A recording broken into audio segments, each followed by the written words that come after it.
I'm Dr. Ken Gray, holistic physician. After over 3 decades of healthcare and over 10 years of radio and podcasting, I decided to explore wellness around the world. Join us on this motorcycle-driven journey as we embark on a transformative adventure, discovering healing through travel and connection. This is Maximum Health Road to Wellness.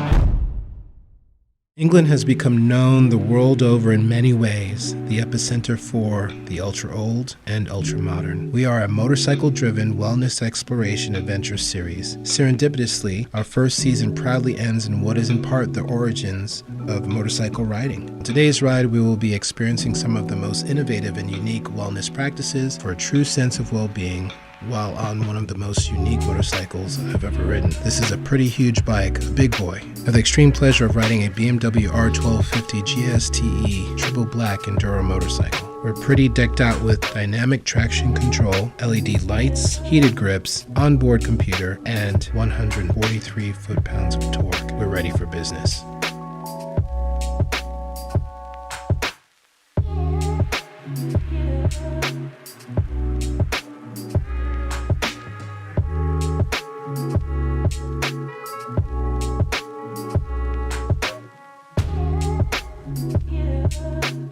There she is. Hi, how are you? Alchemy, here we are. So tell me, what's going on at Alchemy? Well, this is the front of house cafe that we have. So starting with the name, obviously Alchemy has changed.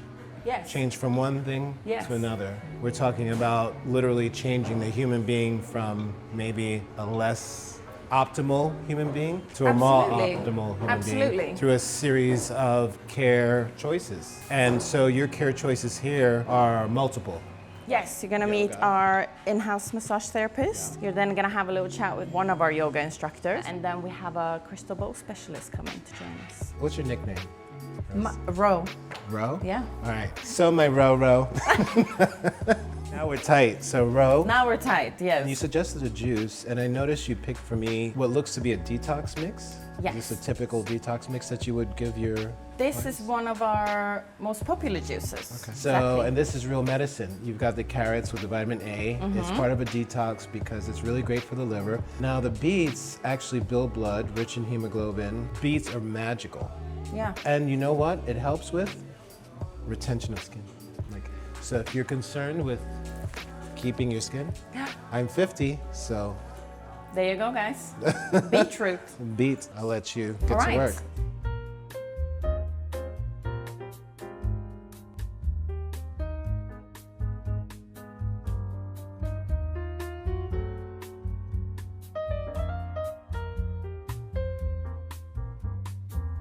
So here we go. It's the juice. No ice. This is by far one of the most beautiful juices from the most beautiful juice technician I've ever had. Thank you so very much. It means a lot. Nice. The quality of the produce is significant. Yeah. Like, I mean, when it's fresh, you can't really fail. Yeah. You know? So glad you like it. Delicious. Delicious.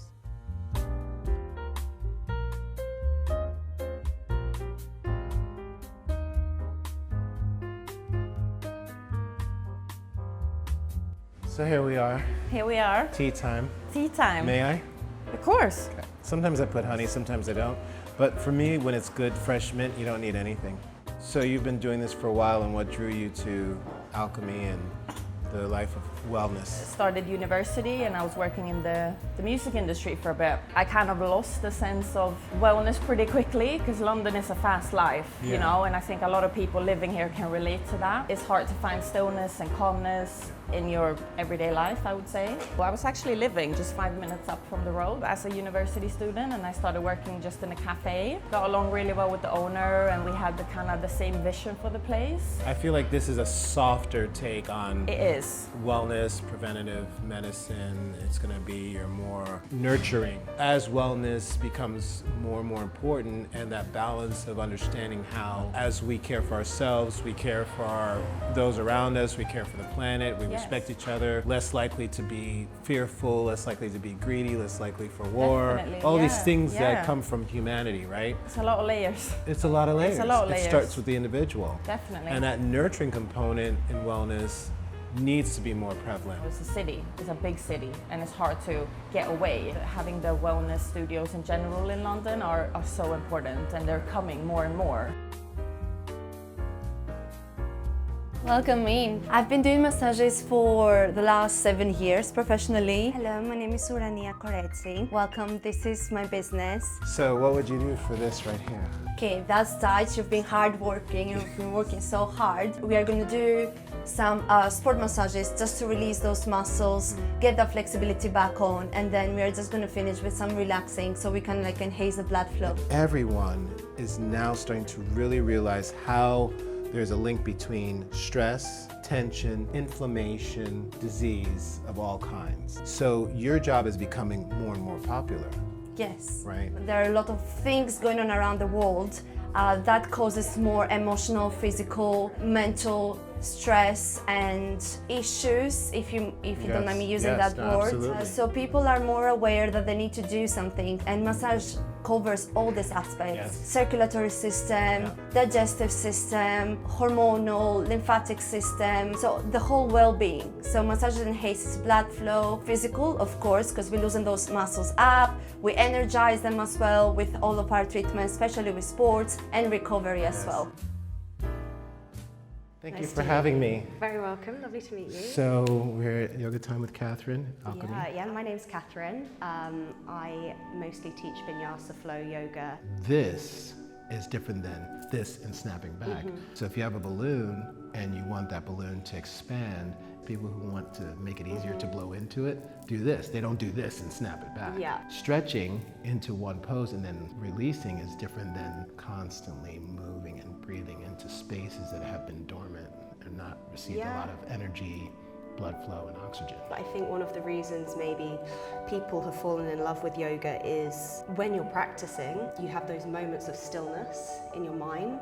The body is physically working and we're breathing. When I started practicing yoga, the breathing side of it for me didn't come naturally. And I think a lot of people first struggle with that because I think you are forced to slow everything down, and when you slow things down, the mind starts chattering to you. But the more and more you practice, the more you find those moments of stillness, and I think that's what keeps bringing people back. I think it's really important to play as well. I think we have lost play somewhat, and finding that play again within yoga it's always there. So playtime, I think that's something we did so much when we were kids, and then the world gets busy and you get into jobs and you become an adult and we forget to play, and I think there's space within a room where you can just have some fun, and maybe you face plant occasionally, and that's okay. Bend one knee at a time, sending one heel back towards the mat.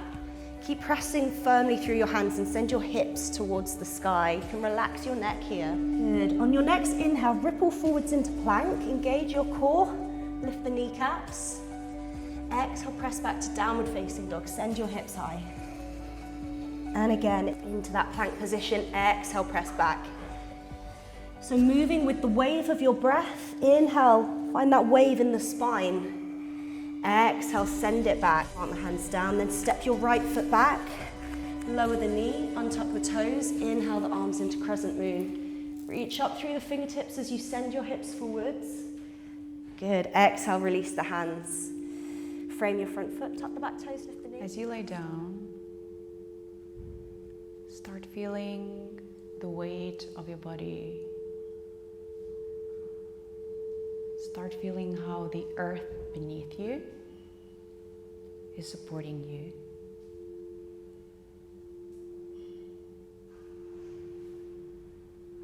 Begin tuning into the sensations.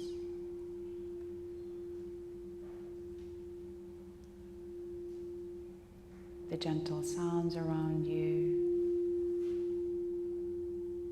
the air on your skin. Let yourself fully be in this moment. My name is Iveta. I am a sound healing facilitator. I mainly play with crystal, sound bowls, but I incorporate other instruments into my sound baths as well. I use crystal sound bowls that are made of almost pure crystal quartz. There are numerous experiments that have been done on what is the impact of sound on the water, and there are some beautiful studies done when the water has been played to and then frozen, and then when you look at kind of like the little fractals that create after that, it's just very beautiful and balanced, and that is the impact the sound healing has on our body as well. It's and beautiful. Where you hear it and feel it when you're laying versus where you think the person who's playing, it's always different. Yeah. You can feel some literally inside your head, even though they may be at your feet. Yes. And it's really spectacular. Of course we hear it, but sound healing is not about the hearing. It's a beautiful kind of like byproduct of it, right? But it's the vibration. It's about how do the vibrations of the instruments impact vibrations of our own selves. For me, yoga has been a godsend. As I've gotten older, it rings true, and I'll share with my patients quite often that if you're flexible, you bend. If you're tight, you break. It's wonderful to have the opportunity to complement this practice. Sound therapy is really vibration therapy. Another saying I have that I share with my patients is that we are all full of holes. We're all cells vibrating in unison to make us who we are. And when they're out of sync, these instruments can help rebalance us.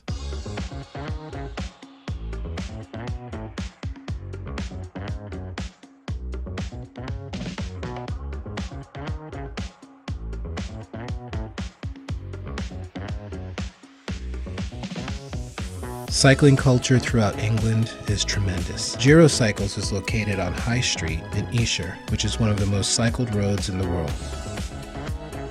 A cycle and full-service repair and maintenance shop with culture and cafes to welcome the thousands of cyclists that pass through Esher each week. How's it going, man? Yeah, very good, very good. This is a Welcome. legendary spot. Something like that, yeah. My name is Jordan.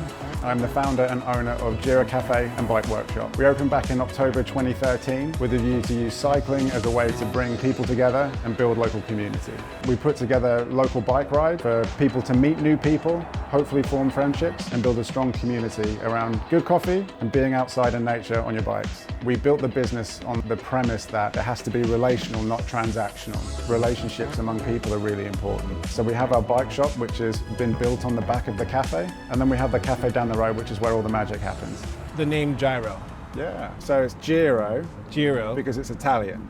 Yes, and gyro, when you say that, people think of the thing you eat. Yeah, exactly. The Greek or Mediterranean, yeah. So it's Giro. Giro. And essentially Giro, it means around or tour, or, you know, it's in Italian. It's essentially the tour of Italy. Got it. But it's Giro, so that's why we did it. And then we thought we were clever, we'd flip the I upside down to make it an exclamation mark. Yeah. And that's it. More than most places, cycling is very prevalent here. Yeah. Why is that? So there's a few reasons for it. The most significant of which was around the Olympics. In 2012, London hosted the Olympics, and the cycling route for both the men's and women's time trial and also the main road race came through Esher. So this area is called the Olympic Corridor. This road at one point was the third most cycled road in the world. Those moments where you're riding down a hill or you're with your friends, that feeling is the same feeling that you have when you're 5 years old riding a bike for the first time, that feeling of freedom and just being outside. I think that's certainly what got me into it. You know, from our first stop to here, there's already this social connection being mentioned as a very important aspect to human wellness, right? When you're riding, almost flying, right? Because you're just and the wind's blowing and you've got your people around you. There's something to be said about that. The essence of what you've just said there, that is the foundation that we built this business on. The digital world cannot give us a human connection that I believe is an internal need. Yes. I believe it is an eternal requisite of our existence. Well said. Any type of sport or activity that allows human, like real world connection, it can only benefit not only you individually, but also as a society. Looking around the mixture of older architecture, more modern, and nature, and the harmony behind it all, I understand why people want to be outside as part of their fitness regimen and wellness regimen. I'm happy to say the staff was a reflection of the owner, imparting a genuine sense of care for our well-being, offering us teas and smoothies, which we were happy to accept. Something told me I would need it for my next stop.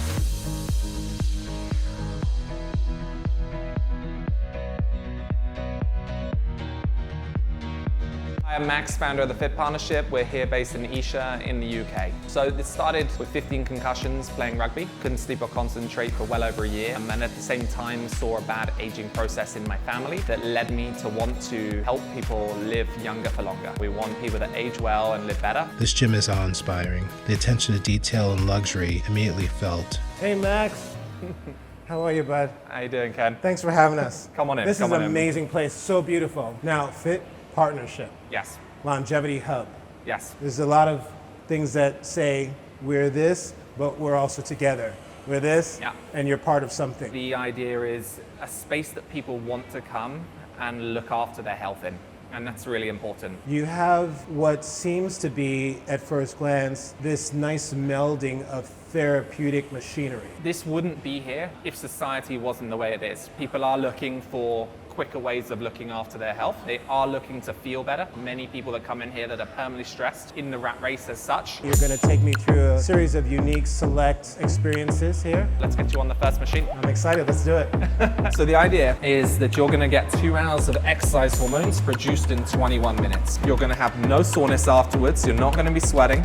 You're not going to be out of breath, and yet you're going to get the same hormonal impact as if you were doing some real high intensity exercise. Lactic acid is what tells our brain that we've done something really challenging, produced the hormonal effect that we want and need. For many of our clients, they are not able to run anymore. They can't go and do a CrossFit workout. This is an incredible way of stimulating the same response in the body. You're going to feel 4-degree water coming through the cuffs, through the feet, through the back the entire time. What that does is it saves essentially 50% of your oxygen intake that you would waste during normal exercise through sweating. And when you would cool the body, you're essentially allowing all that oxygen to not be wasted, and it goes and helps the muscles through that lactic acid buildup. And I'm feeling the cold beneath my... You are now feeling the cold, my 4-degree water. Most people feel like they got a real cold arse at the end. Yeah. I feel but it. the idea is we're going to work you out hard enough where it kind of mitigates that level of cold. So it's just that initially. How do the legs feel? Quads feel tight, as if I just ran for a while. And yet you're able to speak to me? Yeah. It's non-weight bearing. Yep. You're not sweating. Now, what I haven't told you is that you're going to do a minute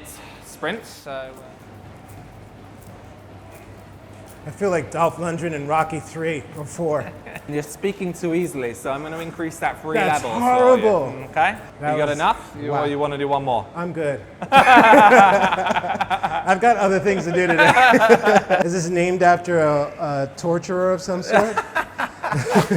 This is designed for you to lift 200 to 300% heavier than you would in a gym, to the percent every single time. It uses variable resistance on a motorized belt. You are going to lift far heavier in your eccentric phase, far beyond what you would be able to in a gym, and do it significantly safer. And this is called the Balkan. Give me a little push. Rest. Lovely. Tell we got some strength here, huh? I love how he smiles. I can tell we because got some he knows strength. what he's going to do to me. Yeah, I'm going to give you 6 and reps. And he knows what it's going to feel like in a way, and he knows he's causing me pain. Hold, 2, 1, rest. Wow. And go. Give me everything you've got here. Drive now. Now. Let's go. Big push here, no loss of tension. Now. Come on. I can. Yes, you can. Yes, you can. Yes, you can. Show the viewers what you've got. Yeah. Come on. I did about 3 reps ago. Come on. Hold it. Don't let it off. 2, 1, rest. So the black is our concentric, our red is our eccentric. You can lift far superior in your eccentric phase. Cannot do that in a gym, generally speaking. You'll need a spotters or otherwise. You lifted 216 kilos concentrically. So that's like what? 450 pounds. Ooh. And you lifted 536 kilos eccentrically. 900 pounds, 1,000 pounds. That's the point on the machine. So your maximum in a gym would be around that 216 kilo, that 400 pound mark. You're never going to ever lift 1,000 pounds on a leg press. You can on here. Now we're gonna do something fun. Okay. You know what's fun? We're gonna do what I do with my clients usually. You know what's fun? Yeah. Right now. This is fun. Can we do this? No, we can't. Yeah, we can do that for another like 10 seconds. We're gonna do a chest press in 5 seconds, and we're gonna do it for 1 minute. Go now. And then hold it for 40 seconds. And let's see what you got. All mental at this point. You're doing 200 pounds right now. Come up, 113 kilos, 240 for 1 minute though. That's the important bit. Well done? Yes. Done? Yes.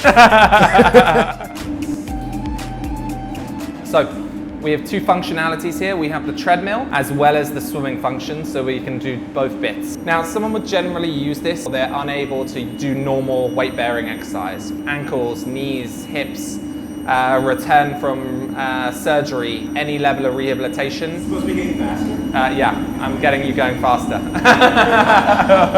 You're always tricking me. I was like, oh, I'm going to get you to have a little run in here is the answer. There you go. If I was to do this. You see how he looks at me? Got the evil stare. I'm so tired of evil stares today. I can make it as hard as you possibly want to go. You want me to go a little more? I'm good. Slowing it down, slowing it down. These machines are ridiculous. They're advanced and a real testament how far we've come in exploring the human body and implementing technology. As you saw for this episode of Maximum Health, I've been fortunate to have this beautiful BMW R1250 GS. It's phenomenal. I mean, I'm not gonna sugarcoat it. It's a heavier bike than I've ever ridden. However, once you're on it, it handles nimbly. In this particular episode of Maximum Health, the 8th episode, when I look back at the journey, starting with the first episode, there were some pieces of the messaging, like dealing with juicing, which we had in the first episode. You know, there was the social aspect and the importance of social health. And so to start in Jupiter, Florida and go so many thousands of miles across the globe, to be here in Esher, England, with such great people, feeling at home here away from home, and sharing wellness around the world, I'm just excited and over the moon to see where season 2 brings us. Thank you for sticking with us. Thank you for watching the ride. And this is Wellness Around the World, Maximum Health. I'm Dr. Ken Gray.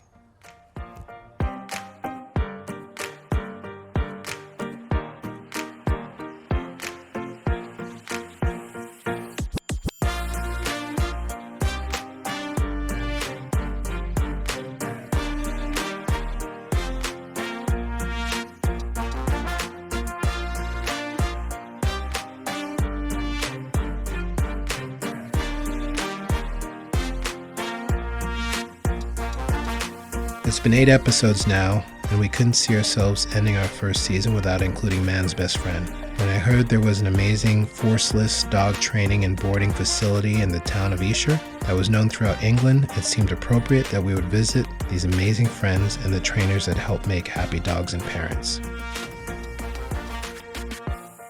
This is the Royvon Dog Sanctuary and Training Facility, where a man's best friend is able to make new friends. I'm excited to meet some of them. There we are, Mimi and Tilly. Hiya, nice How to are meet you? Good, So- thank you. How are you? Royvon, where you do it with love.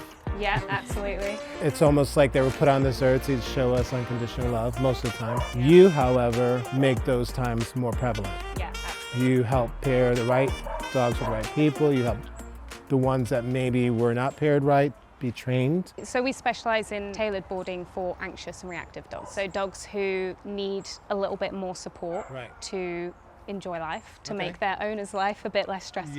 Yes. We tend to get a lot of the dogs that other places say no to because we know how to work with them. We know how to provide the love and care that they need in order to progress and just be a dog that's happy and in a family that's happy as well. So Mimi, where are you taking us now? So we're going to wander down towards the back of our facility where we've got 2 fields that we use for the dogs exercise. The back field is our bigger one, so where we do lots of training sessions, group classes with dogs. It's also just a fun place for them to run around, get the zoomies. Having different ways of training that are more caring, loving, right? Because you mentioned we do it with love as part of your motto.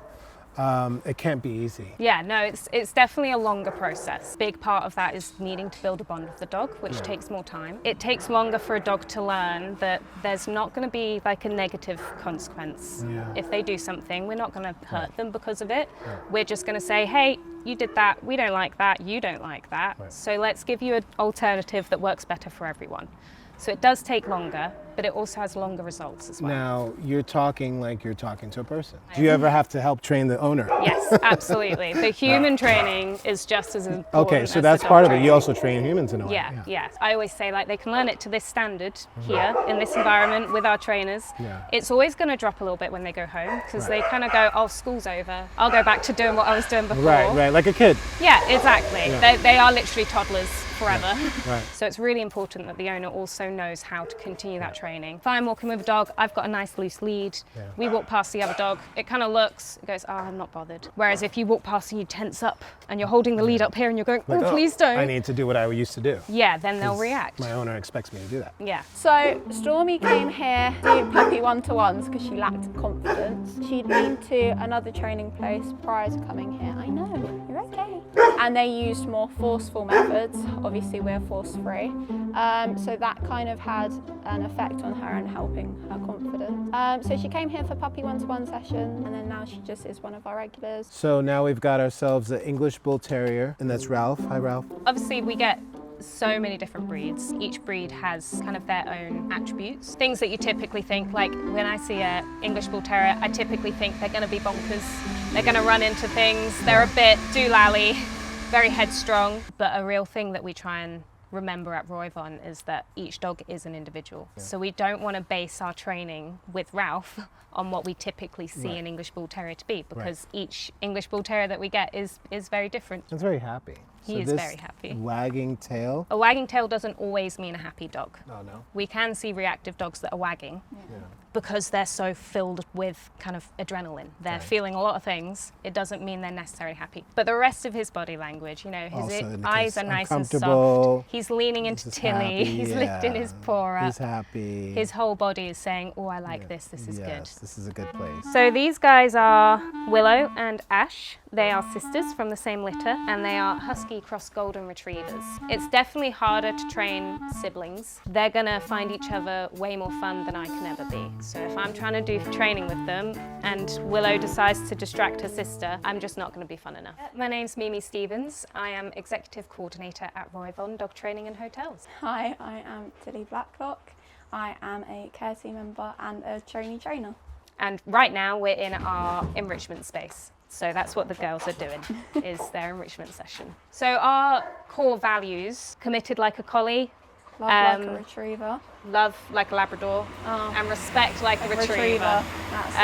So those are our main core values, is love, respect, and commitment. The variety of dogs at Royvon is astounding. No matter the breed, it's a pleasure to watch Mimi and Tilly's interactions. They are genuinely gifted trainers and have a real connection with them. I'm so grateful for everyone that has helped make this testament to healing and humanity a reality. Looking back to our first episode and standing here at the end of our first season is both humbling and nothing short of a miracle. It takes a village, and I believe there's a lot more good and a lot more healing to share. Please continue to watch the ride.